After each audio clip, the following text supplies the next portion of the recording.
Okay, everybody, we have head coach Brad Brownell.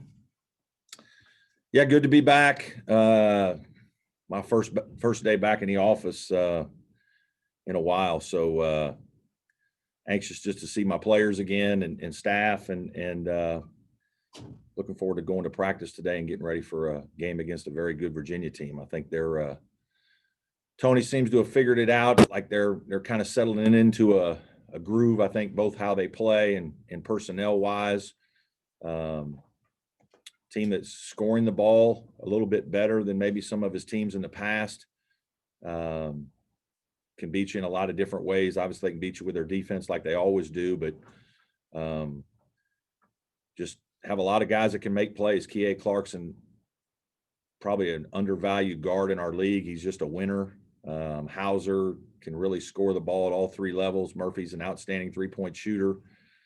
And then Jay Huff is just one of those seniors that's going to have a great year and defensively protects the paint, makes threes, actually can drive the ball from the high post. Really like the freshman Beekman. Think he's going to be a great player in our league. So big test for our team and just glad to be back.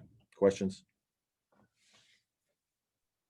Hey, Coach, it's Trevor Groves from CUTigers.com. I guess the elephant in the room is the COVID. You were riding a 4-game win streak, and then the COVID hit. You weren't even able to practice. How disappointing is it to have that disruption to your momentum? Yeah, it is a little disappointing. It was hard last week when we called the guys off the court on Friday, right before practice started. And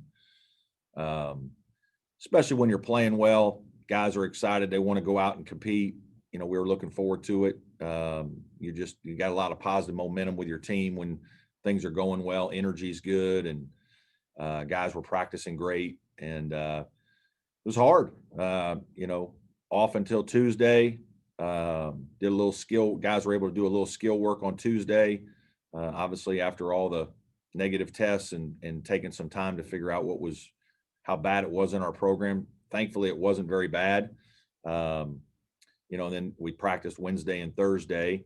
And, honestly, Wednesday wasn't very good. Watching it on Zoom and just, guys were not in very good shape. You could tell they'd been off for 3 or 4 days. And, yesterday was a little better. Hopefully today's even better. And, we got to be ready to play at a high level to beat Virginia. So it's not something you'd hope, but you kind of expected it from the standpoint of was highly unlikely to think you're going to go through this season and not have at least 1 or 2 pauses of some sort. Brad, is there some relief that you guys are able to resume so quickly when you look at what has happened in some other places around the country? Absolutely. We're still, I've said this to you guys earlier in the year that, our guys have done an unbelievable job. And so, it's scary because we haven't had many players get it. And so the prospect of thinking that we're going to go the whole season and not have them get it is, wow, that would be amazing. But, we were fortunate. It's 3 or 4 days or whatever it was. I think, our doctors were smart. We really wanted to make sure that, the last thing you want to do is give it to somebody else too. Is like you feel awful if all of a sudden you play a game the next day, the other team tests positive and you feel like it's because of the game. And so, out of an abundance of caution, we wanted to be careful because we really didn't know where it came from, how far it was inside your team. You don't really know, and you can't really figure it out maybe in a day. And so, yes, I feel very fortunate that we were able to get back as quickly as we have. And now it's up to us to adjust and try to get back to normal and get with it. Hey, Brad, I'm curious, have you seen, just in the time you've been back, is there a difference in terms of, is the defense a little behind, the offense? Is it even? Like, did the break affect one side more than the other? It's hard for me to answer because I haven't really been on the court with them, just watching. I think it was fatigue. The first practice, we turned the ball over a lot as we got tired. And that was the first real physical work they'd done since Thursday of the week before. So it was almost, 7 days of, it's hey, guys, go run outside or do some stuff like that for a couple. I mean, that just doesn't do what you need it to do. Come in for 30 minutes and, you can shoot a couple of baskets by yourself in the gym. I mean, what are they really getting done? So, I don't know that we know yet. And again, certainly it's not any kind of insurmountable time. It's basically like taking a Christmas break off, and we came back after break and we're in good shape and played really well against Florida State. But it does feel a little different than that. And I'm sure there's a little anxiety with the team for a few days, waiting to wonder, hey, am I going to test positive? Who's going to test positive? Where are we? We had a couple guys contact traced. And so anyway, just, it is what it is. Hey, Brad, Larry Williams here. I know a lot is justifiably made of keeping players safe, but can you speak to what it's like among the coaching staff as you're going through this? I mean, y'all are in a more, vulnerable demographic. You're older, and you maybe reflect on what that's like.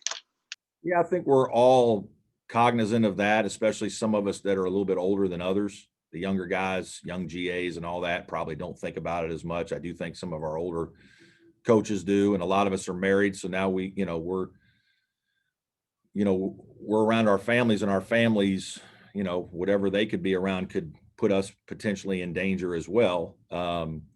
And so, yeah, I've had conversations with my staff about guys, certainly if you feel uncomfortable or don't feel right, hey, take days to stay away or whatnot, whatever you need to do, your health is first.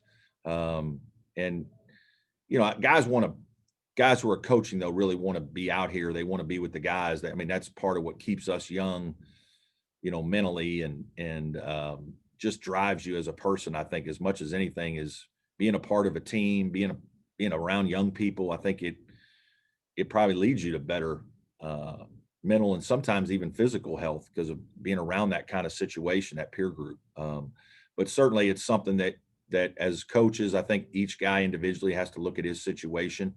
But I do think that that's something that's not thought about sometimes. Is people think that like it's just the players. Obviously, the coaches we're all part of one group together, and so if it gets inside your group in any way, you got to be careful and you got to see who else it affects.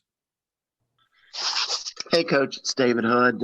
Going back to Virginia for just a minute. Tony Bennett, it's that pack line, post double defense, hard hedge, top of the key. Do you still see that out of those guys, or Yeah, have they changed at all?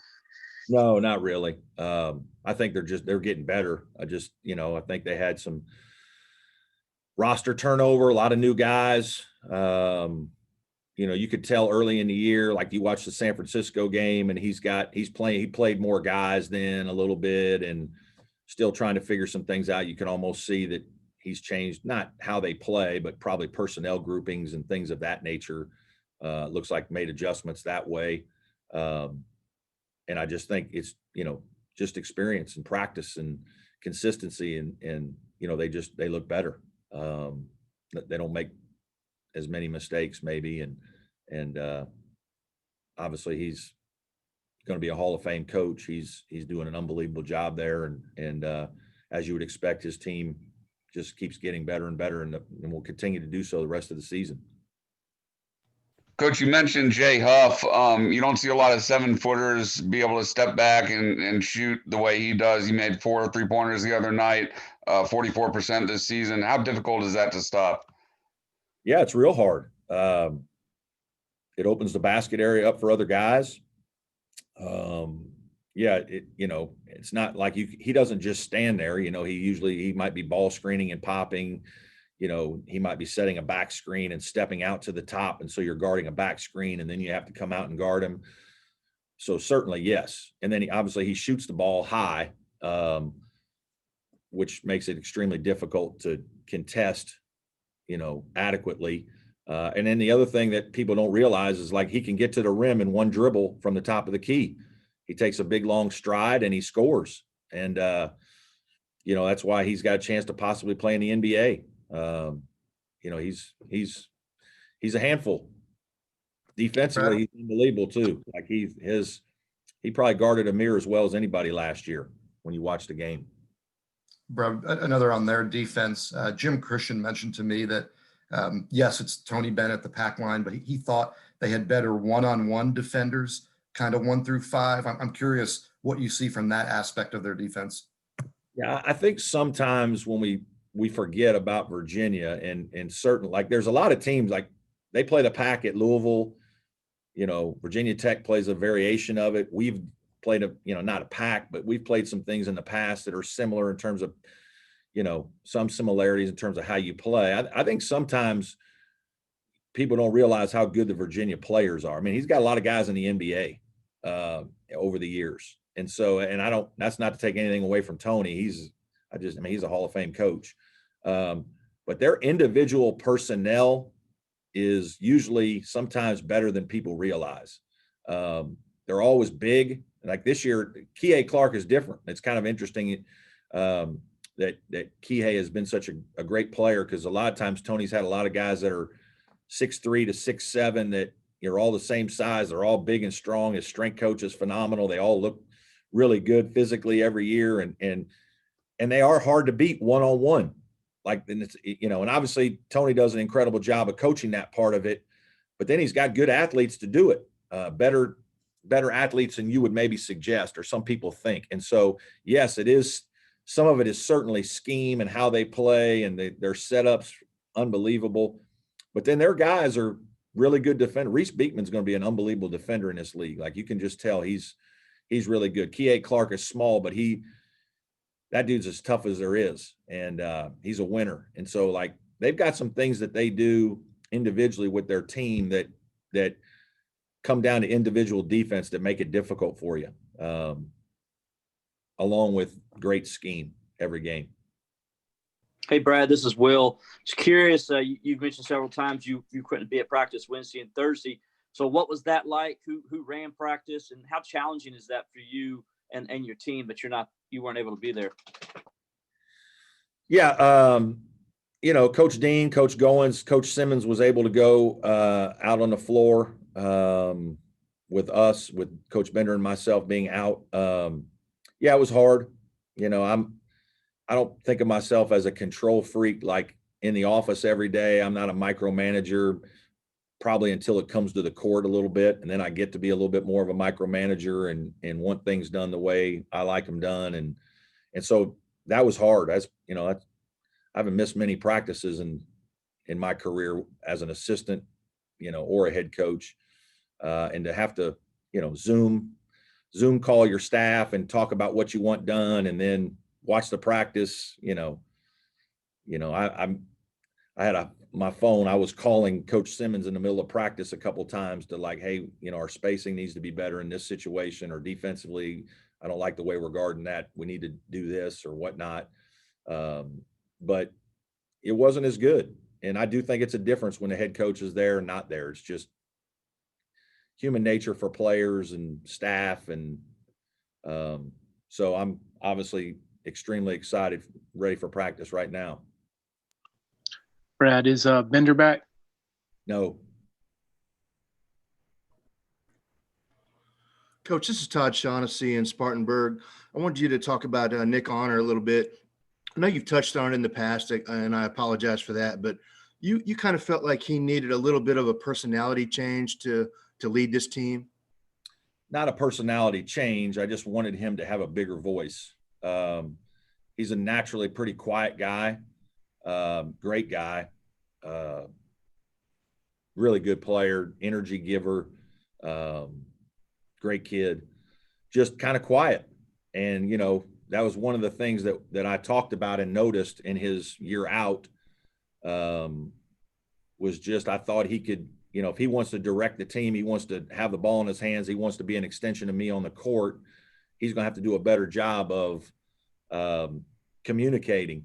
And I think he has it in him, and I basically just kind of told him it's a little bit being selfish if you don't do that. Like you can't just say that's not my personality.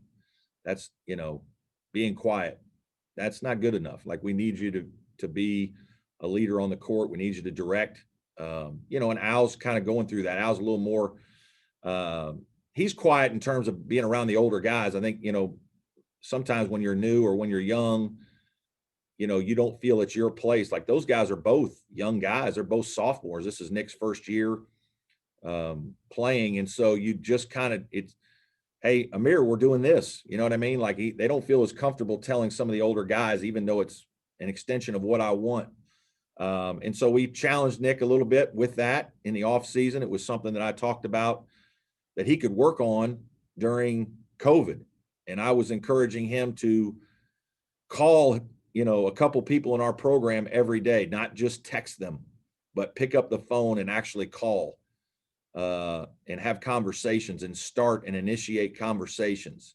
In this generation, they don't do as much of that. Everything's just a text. And I think pretty soon that's a habit. And so that was one way that I was trying to get him to be more vocal. Probably have time for a couple more. Coach, it's Trevor again. Has Hunter Tyson been practicing and conditioning, and do you think he's close at all?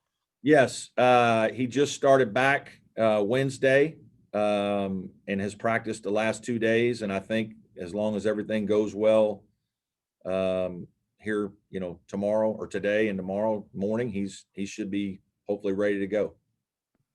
Hey, Brad, I'm curious one more if I could sneak in. When you're a team that prides itself on defense the way you guys do and have been so excellent this year, is it a bit of a proving point, calling card when you play Virginia because they have that kind of national reputation, even though the metrics say you guys have actually even been better this year? Not really. Yeah, you're just trying to win the game. If it wants to be a shootout and we win 100-99, I'll take it. If we win 24-23, I'll take that too. I don't care how pretty or ugly it is. I just, we need to try to figure out a way to beat those guys, and we haven't been able to do it, recently. So no, not really. We're just trying to play the way that best fits our team, and Tony's trying to play the way that fits his team. And again, it'll be interesting to see how the game goes, but just trying to figure out a way to win. You think 100-99 is likely? Probably not. Thank you. But I would bet the under. Although I guess I'm not supposed to say that. Brad, this is Mark Whiteman at WYFF. You've talked a lot this year about prioritizing mental health, having one-on-one conversations with your players.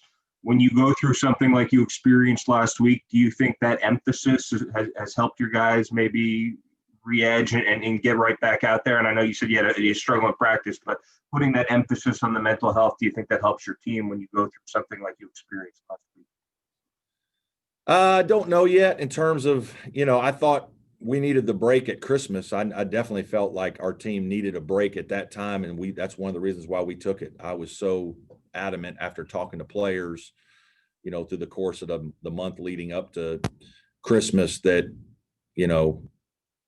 whatever I don't care what the risk is, our guys we're not going to make it well in January and February if we don't let our guys go home.